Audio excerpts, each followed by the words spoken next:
Good morning, everyone, and welcome to the Wednesday, November 6th edition of the MMAOB Daily Podcast. I'm your host, as always, Adam Martin, and I'll be taking you guys through the latest in the world of mixed martial arts. Quite a bit to talk about today.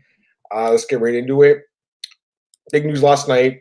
Nolan King of MMA Junkie reported the UFC has cut 12 fighters from its roster. Some of these had kind of been known the last few days, like Thomas Gifford, who I'll talk about in a second, but a lot of them are kind of a surprise, including the first guy I'll talk about. I'll go through all 12 of the fighters that have been released, but I'll start with the top, the most important guy that's been cut, Curtis Millender. I'm shocked, honestly. Curtis Millender's a really good fighter, 3-2 record in the UFC. I can't believe they cut him. Listen, I get he has a hole in his ground game. There's no doubt about it. His ground game is not very good. His takedown defense is not very good, but his striking is excellent, and he's a fun guy to watch. 3-2 record in the UFC. He has some decent wins. Thiago Alves, Max Griffin, Ciara Bahadrzada. The two losses to Elizu Zaleski dos Santos and Bilal Muhammad.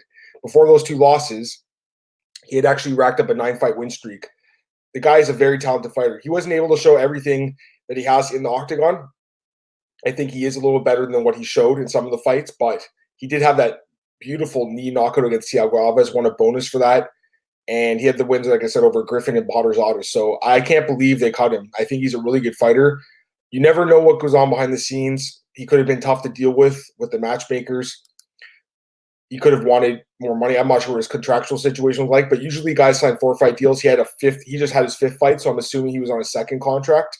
I'm just surprised by the cut. 3-2 record in the UFC, a winning record. I know he had the 2 straight losses, but usually guys are given a little bit more leeway. Having said that, I think this shows that the UFC is going to start releasing people that even if they're a good fighter, a talented fighter, if you're on a 1 or 2 fight losing streak, you can be cut. And the promotion obviously signed a ton of guys from the Contender Series this year. There'll be more fighters coming in 2020. So people will need to be released from the roster to make room for those new fighters. But at the same time, I feel like Millender's a really good fighter, and I think Bellator will pick him up. He used to fight in Bellator. He overall is 2-2 in Bellator in 2 different stints. I think he'd look a lot better this time around, a third time around. So I believe you'll see Curtis Millender back in Bellator or possibly PFL if they run another tournament. I think he'd look great in PFL in their welterweight tournament. So I believe this is a mistake by the UFC. I think they should have kept Curtis Millender around, but again, we don't know what was going on behind the scenes. Maybe something else happened. Another guy that is going to be controversial they cut is Manny Bermudez. Again, another guy with a winning record in the UFC. Most of the guys on this list, they'll talk about have losing records, but Manny Bermudez was the other guy with a winning record, 3-2 overall in the UFC. The problem with Manny Bermudez is he missed weight 3 times in a row, and when you miss weight once or twice, you're on the hot seat. Like, look at John Lineker. He was missing weight all the time, but because he put on good fights, they kept him around. In the case of Bermudez, 3 straight weight misses, and that's too much. He had the weight miss against Benito Lopez. The Casey Kenny fight had to move it up to a 140-pound catch weight because he was going to miss weight. And then the Charles Rosa fight, he came in at 148 for a bantamweight or for a featherweight fight. So after moving up for bantamweight, he moved up to featherweight and missed weight there too. And he was coming off a 2-fight losing streak to Rosa and Kenny. So this one is a little bit more understandable, but at the same time, this guy is super talented and super young, only 25 years old. And before the 2-fight losing streak, he looked like a future bantamweight contender, if not champion. Like, this guy is really good. His ground game is amazing.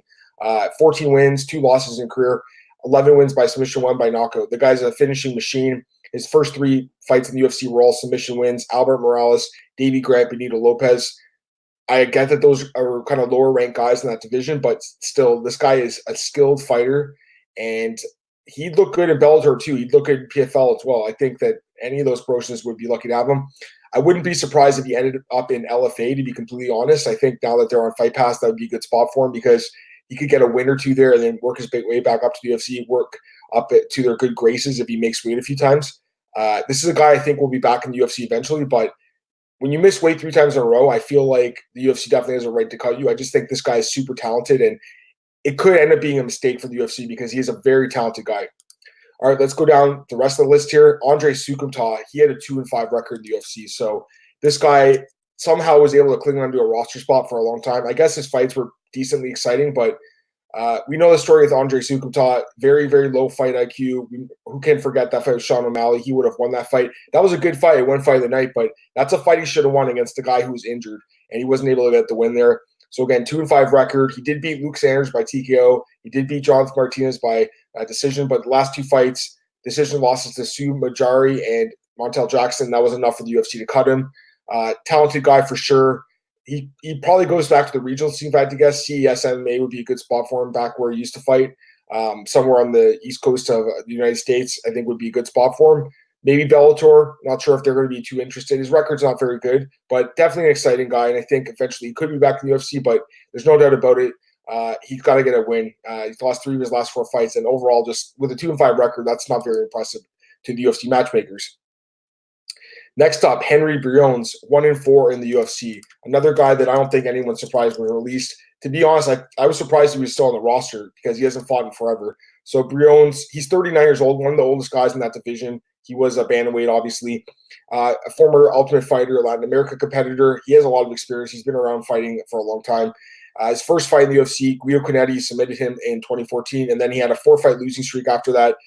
Lost to Cody Garbrandt, lost to Douglas Silva de Andrade, lost to Ronnie Yaya, and lost to Frankie Sainz. Now, let's be fair to this guy. Those are 4 pretty good fighters, especially Garbrandt, obviously former champ. De Andrade is a very good fighter. Yaya is super dangerous. And Sainz, well, not super dangerous, is still a good grinder. So he had 4 tough fights that he lost. But at the same time, 1-4 is not a good record. And also, crazy enough, Josh Gross from The Athletic did a story on this guy the other day. He's actually doing color commentary for the Anaheim Ducks of the NHL, which I thought was really surprising and pretty cool. And apparently he's doing color commentary for some promotion. I think it was in Mexico or in California. So this guy obviously is already looking past his fighting career. I'm not 100% sure if he's officially retired yet, but I would imagine that would come soon. Again, 1-4 record in the UFC, so very understandable cut by the promotion. All right, let's get to some guys with losing records that didn't pick up a win. First off, we'll go with Derek Krantz. Derek Krantz went 0-2 in the UFC. I kind of feel bad for this dude because he had that first fight against Vicente Luque. He took it on super short notice, and he actually put up a good fight. He actually hurt Luque in the beginning of the fight and lost by TKO and then lost to Song Ken in a very close decision. So I do feel bad for this guy because I think he had 2 tough fights in the UFC, but at the same time, 0-2 record. The promotion's looking to kind of trim the fat around the welterweight division. I can understand why they cut Krantz. But again, a very talented guy at times and very experienced. 24-12 record, LFA experience, Bellator experience, UFC experience. I'm not sure where he goes next. Maybe back to LFA now that they're back on Fight Pass. That would probably be a good spot for him, or maybe Bellator. But I think he'll definitely fight again. He's only 31 years old. And again, a talented guy. Another guy with an 0-2 record that was caught, Thomas Gifford. This one's not a surprise. I talked about it the other day, actually, with Cole Shelton. Gifford had a rough run in the UFC, 0-2. He lost to Roosevelt Roberts in a kind of a just mediocre fight, and then he absolutely got destroyed by Mike Davis in one of the worst beatdowns ever, probably in the UFC. Tough dude. Got a lot of respect for this guy, and he's super tough, but he's just not good enough for the UFC. So this is a good cut by the promotion. This guy's not UFC caliber. He does have a good record in his career, 17-9 and 2 no contests, so a solid record, but he's just not a UFC caliber fighter. It's back to the regional scene, I think, for Thomas Gifford. Next up, Kyle Stewart, another guy who went 0-2 in the UFC. Kyle Stewart, another guy that was on the Contender Series, and he just didn't have a great showing in the UFC. He lost back-to-back fights to Chance Rencounter and Eric Koch. So he didn't have a very good record in the UFC. But overall in his career, he's still solid, 11-3. If you discount those fights, 9-3. Or excuse me, it'd be 9-3. He does have a couple, obviously, notable fights, notable wins. Jason Jackson, that's a good win. Esteban Payan, former UFC fighter. So this guy he's talented, but at the same time, he's not super great. And my apologies, my math was wrong there. If he didn't have those 2 losses in the UFC, obviously he'd be 11-1. So he did have them though. So 11-3. It is what it is. Again, not a guy that you can argue against being cut. Same goes for Danilo Belluardo. He didn't look very good in the UFC. He was finished by Joel Alvarez, a guy who doesn't finish people by strikes, and he finished Danilo Belluardo. And also Marco Madsen on that Copenhagen card. And I think that fight, that was a terrible matchup for this guy. Co-main event against a guy from Denmark. He got smashed in the first round. So, again, another guy that, with an 0-2 record, obviously wasn't going to stick around much longer. The same goes for Nohelan Hernandez. I feel kind of bad for this guy, though, because his first fight was against Marlon Vera, who's a great fighter, and that was on short notice. And he got finished, but he actually put up a decent fight against Vera. And then he lost to Jack Shore, who's an amazing prospect in his next fight. Both kind of later on stoppages. I think the Vera fight was second round, Shore was third round. I would have given this guy another fight personally, but, 0-2 record, so I can see why they cut him. I just think that he had 2 really, really tough fights, and I think he actually showed a lot versus Vera, and they could have kept him around.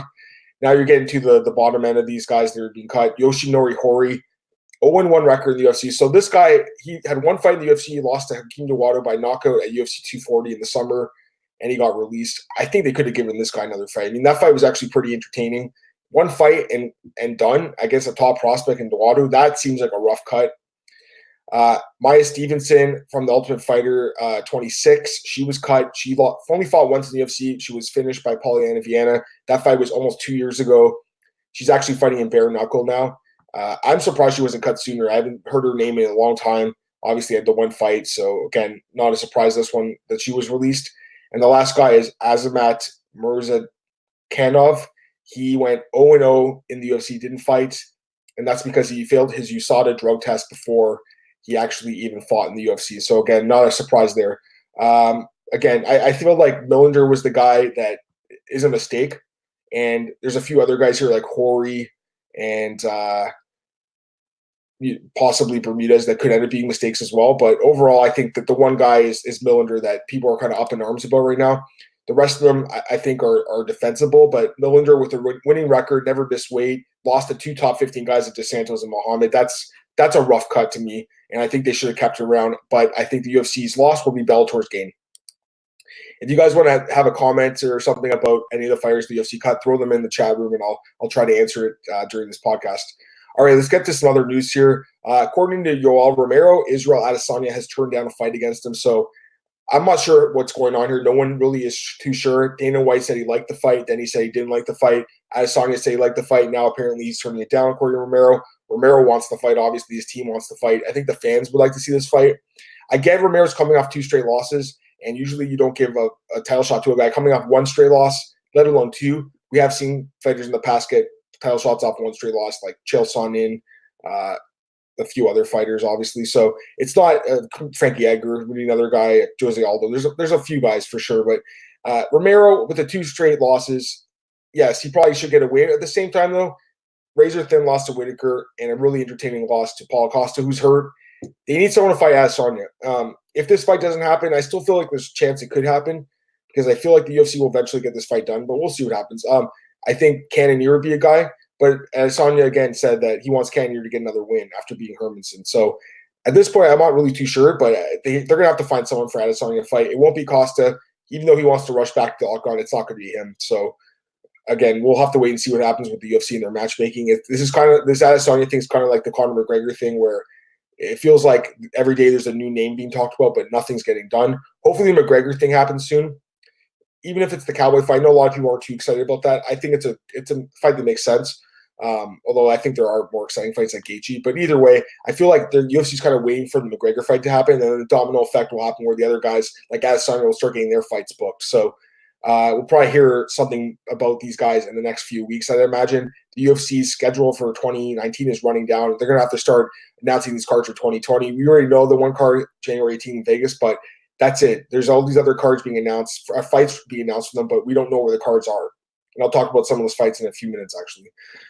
Darren Till's another guy who says he wants Adesanya. He says he's gunning for him. His plan is to fight Adesanya eventually. Till, I think he needs another win, though. He got the win over Gastelum. That puts him in the top 5, but it wasn't that impressive of a fight. Still got the win, though, for sure. Till versus Cannonier, Till versus Whitaker. Those are fights that make sense. I think Till versus Whitaker, I think, is a really fun fight, actually. So I'm sure we'll hear something about Darren Till very shortly. Wouldn't surprise me if he actually does end up main eventing a card in either Europe, somewhere, probably in the UK. Usually they go there in March, or maybe he goes to New Zealand and fights Robert Whitaker. Dan Hardy, he has apologized to Johnny Walker. He sent out an apology note yesterday. Now, I've seen some people criticize the apology note. They think it's kind of a half-assed apology, one of those sorry, I'm not sorry kind of things. And you can read it yourself and you can give your thoughts on it. But at least he did admit that he screwed up because, listen, what he said about Johnny Walker taunting Corey Anderson before UFC 244 was not right. He says he claimed they were in the hallway and Johnny Walker was telling Corey he was going to knock him out and all this stuff. Corey Anderson took to Johnny Walker's defense on social media and said this wasn't true. It was a fan saying that. So when the guy who he's saying was getting taunted says that it didn't happen, he obviously was wrong. So go and check out Dan Hardy's apology message. It's kind of, I don't know. You guys can have your own opinion about it. I didn't think it was the most sincerest apology, but at least he did go out there and say something publicly. Another thing I want to talk about here is UFC 244 and the pay. I've seen a few articles floating around about pay and some numbers. Like Corey Masvidal, there's this meme going around saying Canelo Alvarez made $35 million and Masvidal only made $500,000. That is incorrect. I'm the first guy who says that the fighters in UFC and MMA in general deserve to be paid more. I'm a staunch defender of fighter pay, and I believe that fighters in UFC are very underpaid compared to what the UFC is making. At the same time, though, that report is wrong. It's not real. That's phony. There's some website out there. I don't even want to name the website. If you Google it, you can find it. But there's a website out there that posts salaries for these events that are false. New York State Athletic Commission did not release salaries for this event. So these guys are using old numbers for these numbers that they're putting out there, and they're generating these memes and discussion by fans that are incorrect. The UFC paid Masvidal much more than $500,000 to fight in the main event of UFC 244. He's absolutely in the millions, probably in the low millions, but still, he got paid more than $500,000. So to me, that was just a BS report. I really don't like when false information is spread, and that report is false. Also in that report, it was like Arlovsky made $300,000. I think that's false too. I'm not 100% sure about that, but I'm pretty sure that's false.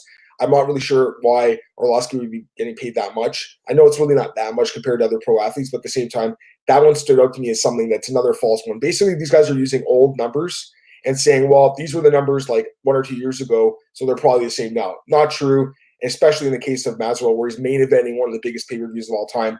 That report was absolute BS. And again, I really don't like when those reports come out that are fake. It's fake news, guys, straight up. All right, let's get to some fight announcements here. There's two I want to talk about. UFC Busan, that fight keeps getting really fun. That card, I should say, keeps getting really fun fights added to it. This one's pretty fun. A bantamweight bout between Kang and Pingyuan Liu. I do like this matchup. Kang is a very, very good fighter. Very solid when he does fight. Obviously, he had some time off. He didn't fight between 2014 and 2018, but this year he's fought twice. He beat Teruto Ishihara, and he beat Brandon Davis. Overall in the UFC, he is 5-2 and 1 no contest. A very, very good fighter. And he takes on Pingyuan Liu at UFC Busan. Pingyuan Liu, he's been okay in the UFC 2-1. He beat Martin Day and Damian Stasiak. He lost to Jonathan Martinez by knee knockout. That was a brutal knockout, by the way. Overall, decent run in the UFC. I would definitely favor Kang, though. I'm surprised they're matching up a guy coming off a loss against a guy coming off 2 straight wins, but I guess at this point they just want to fill in spots, and they're 2 Asian fighters, obviously, on an Asian card, so it does kind of make sense. And the other fight announcement would be Dan Ige taking on Mirsad Bektic. Really good featherweight fight. This is one of those TBD cards in 2020. This apparently is in February. There is a rumor out there by Ariel Helwani that the UFC will be hosting a pay-per-view card in Houston, Texas in February. So that's not confirmed either, but that's the rumor according to Ariel. So I'm assuming this fight will be on that card. Dan Ige has looked great in the UFC. There's no doubt about it. He is on 4-fight win streak. He's 4-1 overall. His last 4 wins, he's beaten Kevin Aguilar, Danny Henry, Jordan Griffin, and Mike Santiago. He had the one loss to Julio Arce. Takes on Mirsad Bektic here, who at one point was like a guy that everyone thought would be a title contender, but he's really faded the last few years. Overall, 6-2 record in the UFC, but the knockout loss to Josh Emmett, the knockout loss to Darren Elkins. Unfortunately, this guy is not as good as we all thought he would be. His chin is not great, and his cardio is not great either. So, interesting fight. Bektic actually matches up, I think, pretty well with Ige, but I like Ige here, guys. I think that with that momentum, I think that should really help him here. I'm just going to take a look and see if I missed anything else. Josh Hill, former WSOF champion, he signed with Bellator, so that's a pretty good signing, I think, for them. Josh Hill is a very good fighter out of Ontario, Canada. I've known him for a long time. That's Nolan King actually had that news. He also announced that Bellator signed Georgi Valentinov and Vladislav Parabchenko. So not too familiar with those guys. I'm sure I will be very shortly, but overall, I think these could be some good signings for Bellator. They have good records, so at least that helps. And Josh Hill is a very good fighter, like I said. Another guy that I think could have been in the UFC for a while, but he had the losses to Marlon Moraes in WSF that hurt his record, obviously. All right, here we go. Got one question here. QBO MMA, how many fights Edmund Shabazian should, in your opinion, have before getting a title shot? Great question. I think Edmund's a future champ, man. I really do. He's 21 years old now. He wants to break the record. Him and Macy Barber both want to break that record by John Jones, who was 23 years and I believe 8 months when he beat Shogun for the title. Shabazian right now is 21. He turns 22 actually 2 weeks from now. Exactly 2 weeks from now, November 20th. So he's got about a year and a half, almost 2 years to get this done. He just beat Brad Tavares. He's 4-0. He's 11-0 in his career, the 4-0 in the UFC. I think he's probably 2 wins away. Again, we talked about him yesterday in the podcast, myself and Cole. I think Derek Brunson or Uriah Hall would be really good fights for him. He actually is ranked above Hall now in the latest rankings. Not that they matter, but people do look at those. Derek Brunson's ranked a little bit above him. I think Derek Brunson would be a great fight, and I think actually Shabazian knocks out Derek Brunson. So that fight makes sense. And then once he beats Derek Brunson, if he does, then you give him a top 5 guy like a Till or a Whitaker or a Romero or someone like that. So, or maybe even someone ranked a little bit lower like Hermanson. So he's probably 2 wins away, maybe 3 actually, now that I look at it. But he's close, and I think he's a very good fighter, guys. This kid is someone that I truly do have my eye on as a future champion. I know everyone wants to make fun of Edmund Taverdian and how Ronda's career flamed out. And listen, there's fair criticism towards Edmund for the way he handled Ronda's career at the end. But this guy, Edmund, is actually on the right career path. Ronda Rousey manages him. She's doing a good job managing him. She's matched him up well in the last 4 fights. The Brad Tavares win was the perfect matchup for this guy. And now it's time for a step up again over Brad Tavares. So I think Edmund's great, man. Great question. And I'm very curious to see how he looks going forward when he steps up in competition. In my opinion, he will be a future champion in the UFC one day. There's some fighters you just have to look at and be like, that guy's going to win a title one day. I saw this with John Jones years ago. I saw this with Chris Weidman a long time ago as well. And I think I see it with Edmund Shabazian. I really, truly believe this kid will eventually hold the UFC middleweight title. Don't know if he ever actually fights Adesanya. I feel like Adesanya might be up at like heavyweight fighting Jones at that point, but this kid is super dangerous, super talented. It makes me feel old, man. I'm born in 1988, and this kid's born in 97, and he's just tearing it up in the UFC. So good for him, and he's an incredible fighter. All right, guys, thanks again for joining me today on the podcast. I got to mention myself and Cole Sheldon broke down UFC Moscow in its entirety yesterday on the show. So definitely go back and check that out. Broke down all 13 fights in the card, gave our picks. I also did a podcast yesterday talking about a new fight between Rosenstruck and Overeem. So check us out on Twitter. Check me out on Twitter, I should say, at MMAOB. This podcast is available at MMAOddsbreaker.com. Go to our YouTube channel, like, share, subscribe, tell your friends about it. The podcast is also available on iTunes. Please subscribe, leave a review if you can. I appreciate that, guys. A positive review if you don't mind. Anchor, Spotify, bunch of places. Also check me out at bjpenn.com and MMARings.net. Guys, have a great day. I really appreciate you tuning into today's podcast. I'll see you guys tomorrow for the Thursday edition of the show. Have a good one. Bye.